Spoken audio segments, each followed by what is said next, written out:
Di tengah hamparan sawah hijau di Kabupaten Indramayu, Jawa Barat berdiri sebuah peternakan ular piton yang sekilas tampak biasa. Dari kejauhan hanya terlihat kandang luas, pagar kawat tinggi dan pekerja yang tampak sibuk memberi makan hewan. Namun di balik dinding beton itu tersimpan rahasia kelam, tempat di mana manusia diperlakukan bukan lagi sebagai manusia melainkan sebagai barang dagangan. Warga sekitar sudah terbiasa dengan bau menyengat yang datang setiap malam. Mereka mengira itu bau lumpur dan kotoran hewan.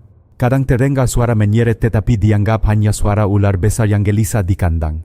Tak seorang pun menyadari bahwa bau dan suara itu menutupi jeritan putus asa dari orang-orang yang terjebak di bawah tanah. Suatu malam hujan deras, seorang pemuda dengan pakaian basah, kuyup tubuh penuh lumpur berlari menembus gelap. Nafasnya pendek, langkahnya terseret, tetapi matanya memancarkan ketakutan bercampur harapan. Ia menghantam pintu pos polisi di desa dengan kedua tangannya yang bergetar memohon agar ada yang menyelamatkan orang-orang yang masih terkunci di bawah kandang piton. Sosok yang berada di balik semua itu bernama Sutrisno, pria berusia 49 tahun. Dari luar ia dikenal sederhana. Pagi hingga sore hanya terlihat mengurus peternakan mengenakan baju lusuh dan celana kain pudar naik motor tua.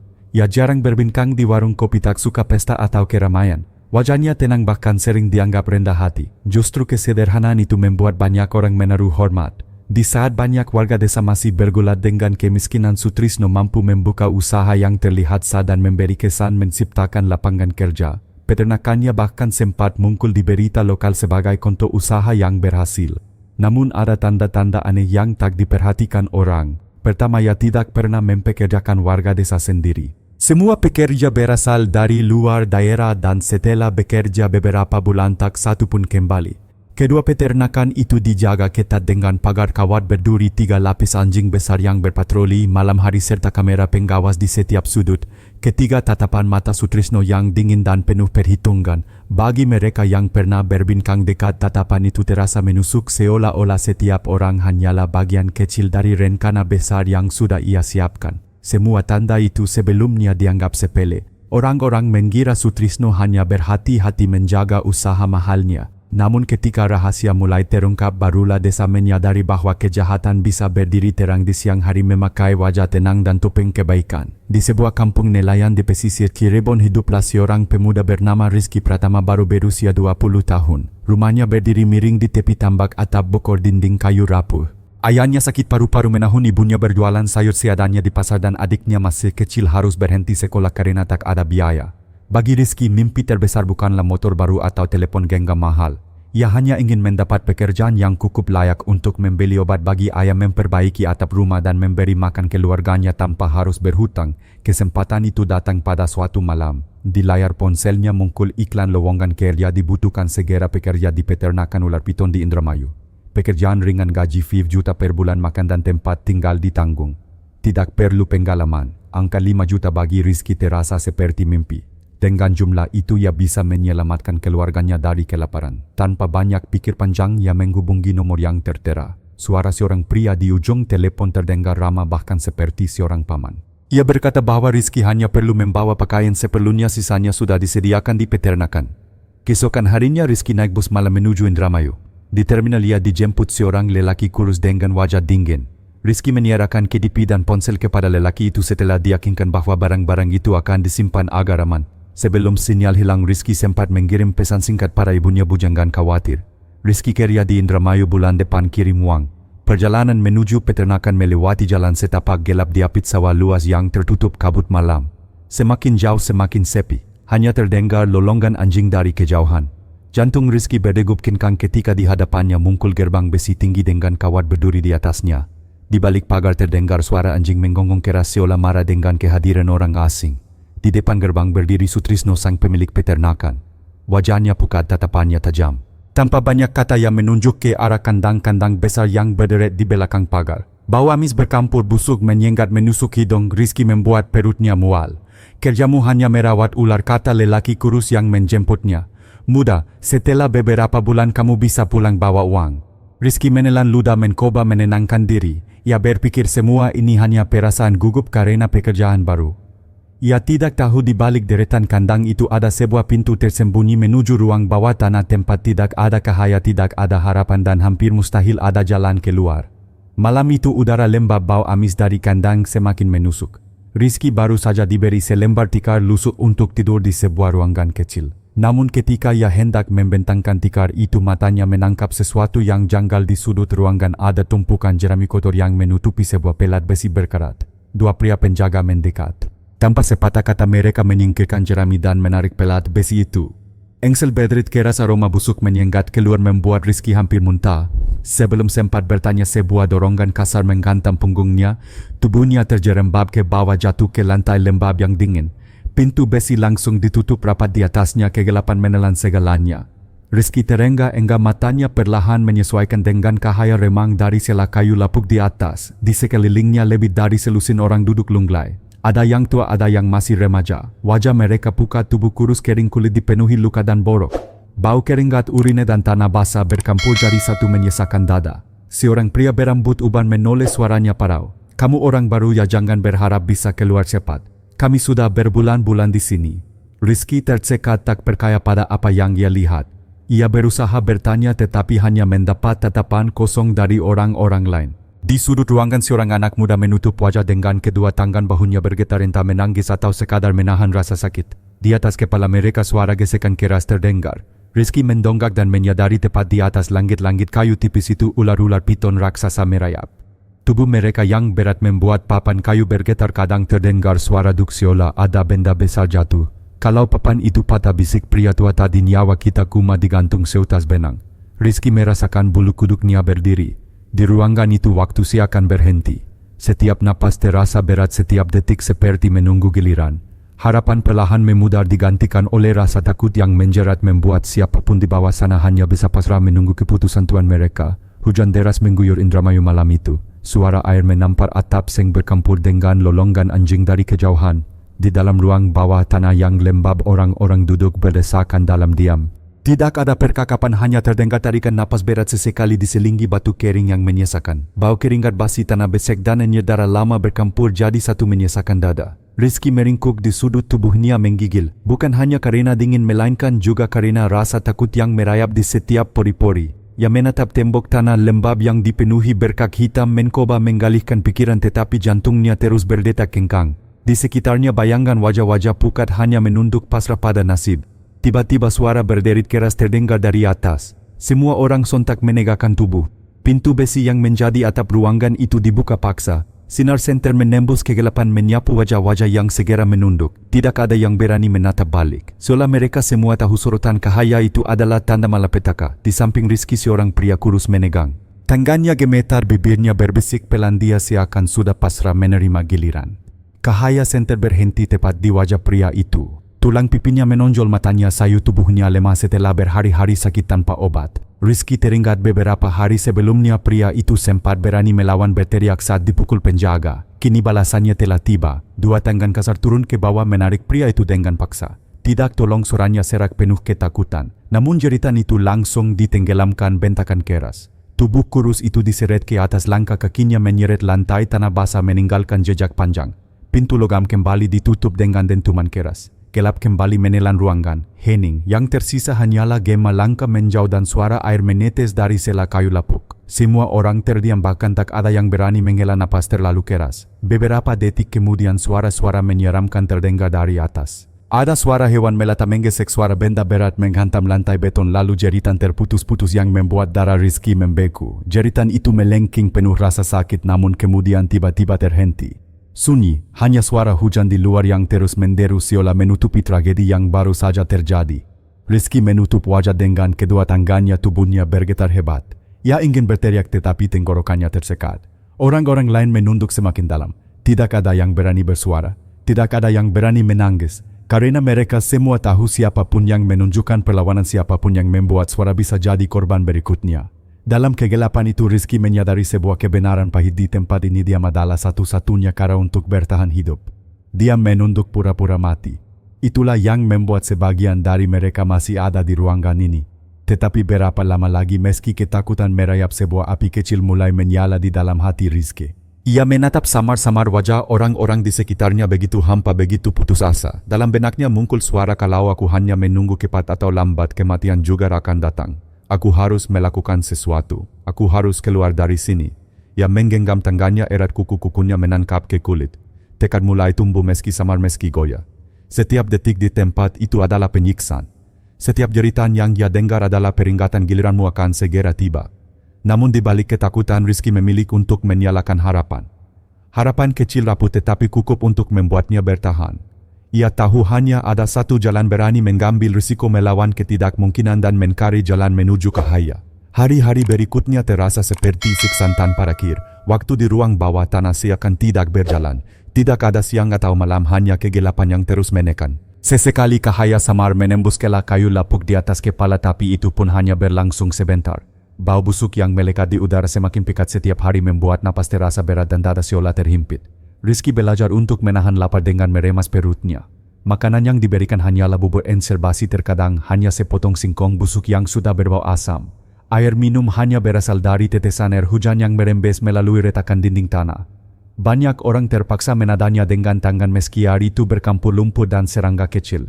Namun di balik penderitaan itu, Rizky mulai memperhatikan sesuatu. Ia mengamati pola penjaga. Setiap kali mereka datang, suara langkah kaki dan suara kunci berderit selalu terdengar dengan ritme yang sama. Setelah beberapa minggu, Rizky menyadari satu hal penting: ada waktu-waktu tertentu ketika penjaga lengah. Biasanya setelah mabuk arak lokal, mereka turun dengan langkah gontai malas mengecek satu persatu. Anjing-anjing penjaga pun sering terlelap ketika hujan deras mengguyur menggulung tubuh mereka di sudut kandang. Itulah celah kecil tipis seperti sehelai rambut tetapi cukup untuk menyalakan harapan yang hampir padam. Suatu malam ketika semua orang tertidur lelap karena kelelahan, Rizky tetap terjaga. Ia berbaring menempel pada tanah basah, telinganya menajamkan pendengaran. Dari kejauhan ia mendengar suara tawa mabuk para penjaga. Dentuman botol kakak beradu diikuti suara teriakan mabuk. Matanya berkilat dalam gelap. Ini saatnya aku belajar. Aku harus tahu kapan mereka lemah.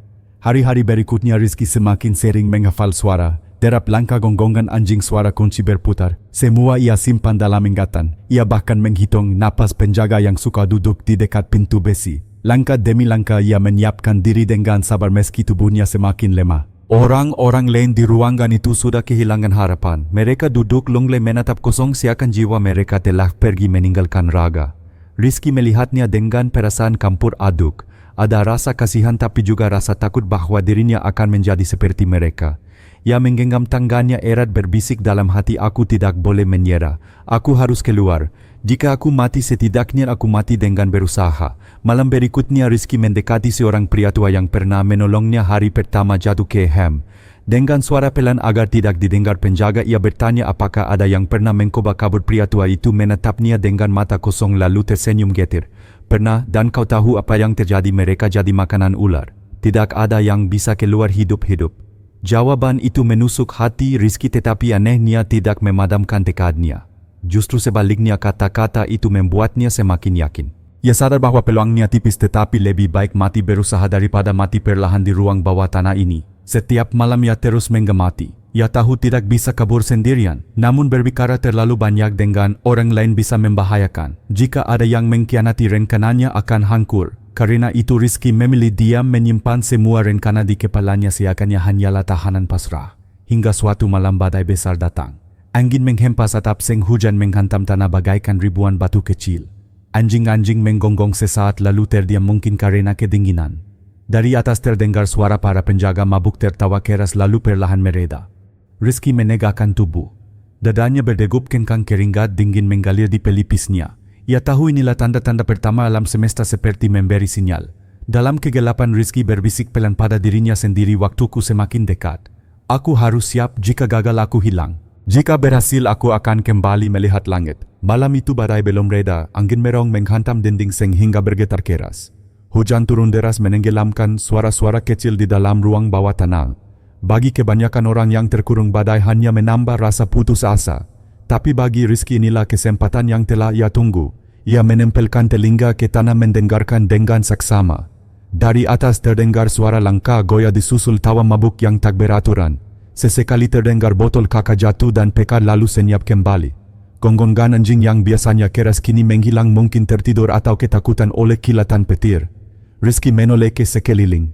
Orang-orang lain sudah pasrah. Sebagian tertidur, sebagian hanya memeluk lutut menatap kosong. Ia tahu jika membangunkan mereka rencananya bisa bokor. Jadi ia memilih diam, menyimpan tekad dalam hati. Perlahan ia meraba dinding tanah lembab.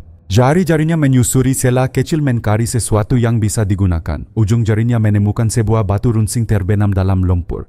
Ia menggenggamnya erat menyelipkannya ke balik pakaian kompang camping. Batu itu mungkin tak berarti banyak, tapi dalam keadaan putus asa benda sekecil itu bisa menjadi senjata atau alat untuk mengkongkel kunci. Suara kunci berderet tiba-tiba terdengar. Rizky menahan napas. Pintu besi di atas terbuka sedikit lalu tertutup lagi dengan bunyi bantingan.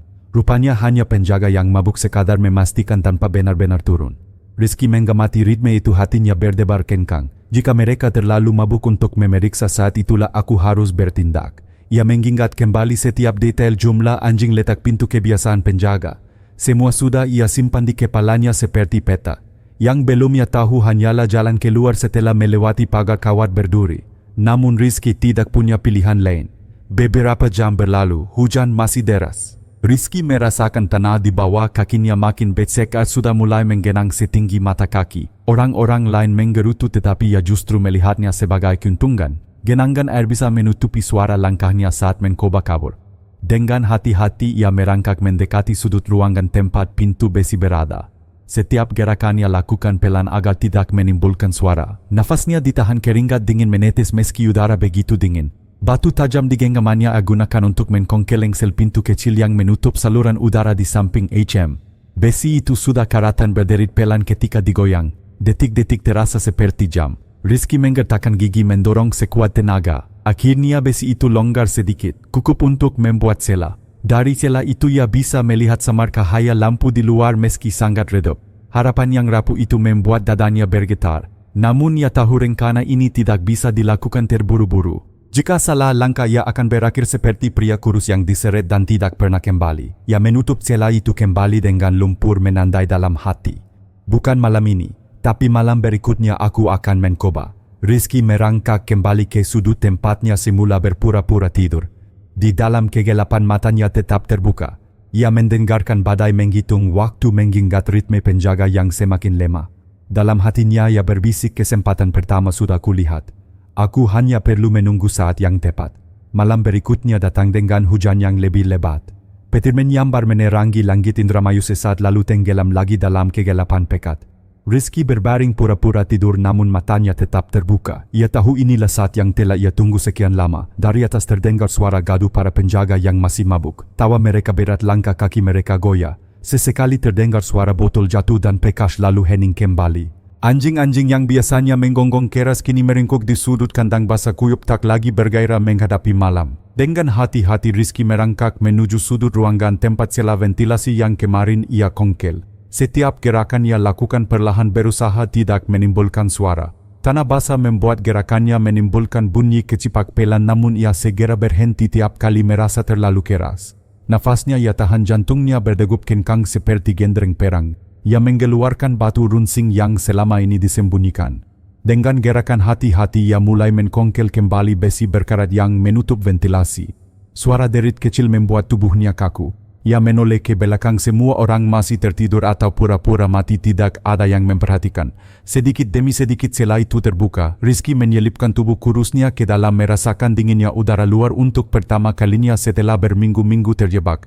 Hujan deras menyambutnya menusuk kulit, namun justru memberi kekuatan baru. Ia merangkak keluar, tubuhnya basah kuyup. Di atas kepalanya kilat menyambar menyinari pagar kawat berduri yang menjulang tinggi. Hatinya mensiut sejenak. Bagaimana ia bisa melewati itu, tapi ia tidak punya waktu untuk ragu. Rizky menunduk lalu berlari pelan menembus lumpur. Setiap langkah terasa berat, namun ia terus memaksa. Tiba-tiba seekor anjing mengangkat kepala menyala keras. Rizky membeku, darahnya serasa berhenti mengalir. Tapi hujan deras segera menenggelamkan suara itu. Anjing itu kembali meringkuk, tak bergerak lagi. Rizky menarik napas lega lalu melanjutkan langkahnya. Di depannya pagar kawat berduri berdiri kokoh. Rizky meraba-raba mencari sela. Tangannya terluka, kulitnya tergores tajam, namun ia terus mencoba. Akhirnya ia menemukan bagian pagar yang longgar, mungkin karena karat. Dengan tenaga terakhir ia mengkongkel, membuat sela kecil kukup untuk tubuhnya.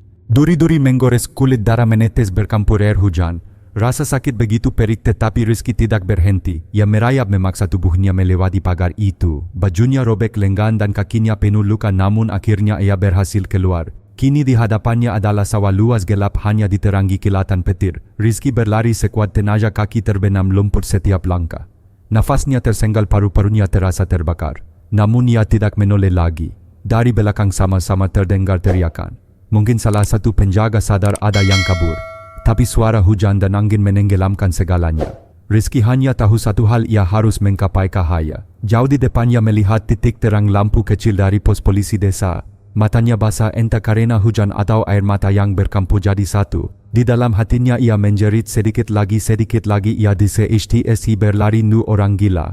Beberapa kali ia terpeleset jatuh dalam lumpur namun selalu bangkit kembali. Setiap napas adalah pertarungan, tapi akhirnya ia sampai di depan pintu pos polisi. Rizky menghantam pintu itu dengan tangan berlumur darah dan lumpur, berteriak dengan seluruh sisa tenaga yang dimilikinya, "Tolong, masih banyak orang di bawah!" Malam badai itu teriakan putus asa seorang pemuda berhasil menembus gelapnya langit Indramayu, membuka harapan bagi jiwa-jiwa yang masih terkurung di bawah tanah. Kisah Rizky mengajarkan kepada kita bahwa bahkan di saat paling gelap sekalipun harapan tetap bisa menjadi cahaya yang menuntun jalan. Ketika ia terjebak di ruang bawah tanah yang penggap dan penuh keputusasaan, Rizky tidak menyerah. Ia mengamati, menunggu waktu yang tepat dan akhirnya mengambil keputusan berani untuk melarikan diri. Keberanian itu bukan hanya menyelamatkan dirinya tetapi juga membuka kesempatan bagi banyak orang lain untuk kembali merasakan kebebasan. Dalam kehidupan sehari-hari kita juga sering dihadapkan pada situasi sulit, tekanan pekerjaan, kegagalan, masalah keluarga, atau bahkan perlakuan tidak adil. Rasanya seolah kita terjebak tanpa jalan keluar. Namun seperti Rizky, kita bisa memilih untuk tidak menyerah. Dengan ketekunan, keberanian, dan kepercayaan pada diri sendiri, setiap orang mampu menemukan jalan menuju cahaya betapapun sempit jalannya. Harapan adalah bahan bakar dan keberanian adalah langkah pertama untuk mengubah nasib. Jangan pernah biarkan rasa takut membuat kita pasrah. Ingatlah, satu tindakan kecil yang dilakukan dengan tekad bisa mengubah seluruh jalan hidup. Jika kisah ini menyentuh hati Anda, jangan biarkan berhenti di sini. Tekan tombol like sebagai dukungan. Klik subscribe untuk mengikuti kisah-kisah inspiratif berikutnya. Bagikan video ini agar lebih banyak orang bisa belajar dari pengalaman berharga ini. Dan jangan lupa tinggalkan komentar pelajaran apa yang paling menyentuh hati Anda. Saya selalu membaca setiap kata dari Anda.